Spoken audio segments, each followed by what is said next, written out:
আসসালামু আলাইকুম, কেমন আছেন সবাই? আমি আজকে বিফ বিরিয়ানি রান্না করব। এখানে আমি 2 কিলো গরুর মাংস নিয়েছি, আর নিয়েছি শুকনো গরম মশলা, আর নিয়েছি 1 কাপ পেঁয়াজ। এগুলো আমি একটু ভেজে নিব।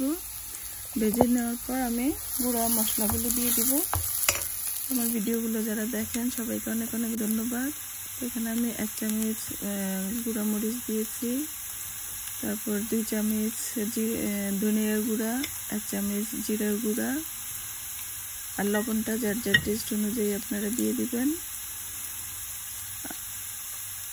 তারপর এখানে আমি কিছুটা বিরিয়ানির মশলা বাসায় রেডি করে রেখেছিলাম, এখান থেকে 1 চামচ বিরিয়ানির মশলা দিয়ে দিব, আর দিব 3 চামচ আদা রসুনের পেস্ট।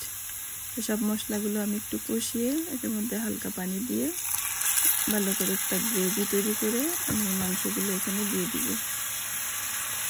মোটামুটি মাংসগুলো সিদ্ধ হওয়ার জন্য আমি এখানে কয়েক টুকরো কাঁচা পেঁপে ইউজ করেছি, তো মাংসটা বেশ সফট হয়ে যায় কাঁচা পেঁপেটা দিলে। আমি মশলাগুলো কষিয়ে মাংসটা কষিয়ে নিব, আর সাথে আমি কিছু ছোট ছোট আলু নিয়েছি, সিদ্ধ করে নিব এগুলো। মাংসগুলো আমি এখানে দিয়ে দিয়েছি, আর সাথে কিছুটা কাঁচামরিচ, আস্ত কাঁচামরিচ দিয়েছি, কেটে দেইনি।